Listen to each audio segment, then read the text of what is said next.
On the generation renewal, it is of course a multi-layer issue and problem that we need to address, because I say that we will enhance the support for the young farmers from the Common Agricultural Policy. Yes, financial support is important, but at the same time we need to look as well to facilitate the access to finance for young farmers. I think that is one point as well that we haven't spoken about yet. And often farmers, when they take over a farm, they are rather at their absolute financial limit. And when they need to take loans then, they don't have a track record of loans, of credits at the bank.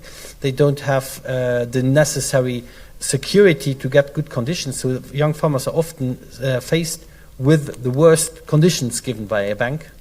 And that is something where we need to look into the possibilities on, and I'm in permanent contact with the European Investment Bank to find solutions for these guarantees so that the farmers can get beneficial and attractive conditions when they do a loan as well. Then, of course, we have worked on this starter kit, which is important as well, with lump sum payments to the farmers for the installation that are enhanced. But as well, I think we need to look at a little bit broader.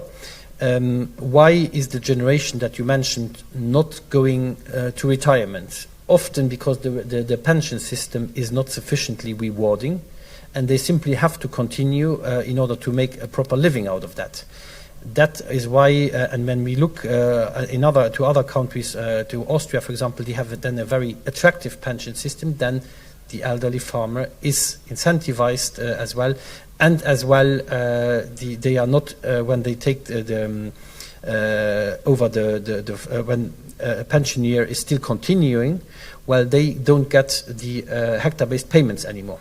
I know that there is as well a contestation on that, but I think if the pension system is right, then this is not necessary, and this will incentivize the farm takeover as well. Then also I think we need to work on the conditions and the image of the farmers. I think that is very important as well. Why are farmers or potential farmers frightening away?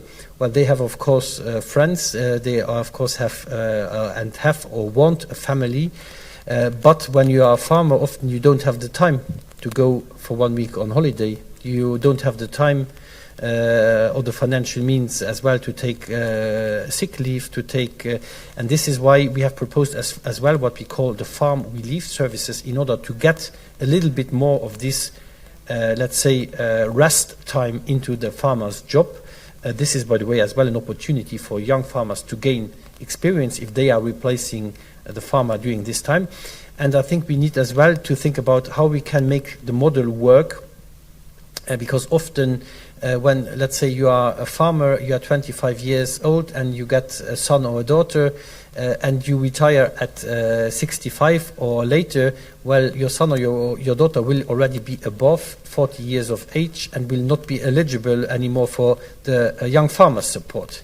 So we need to find a model that the next generation can already enter and build an economic stability, because they want to build a house, they want as well to found a family.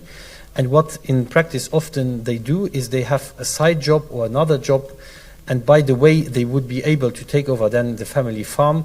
They are already established and they don't come back, and that is something where we need to work as well. This, let's say, step-in models that the young next generation gets already salaries, gets already economic stability and the certainty to be able to take over the farm, in order to reduce the risk in that sense. And I think these risks, we need to take them a little bit away from the next generation.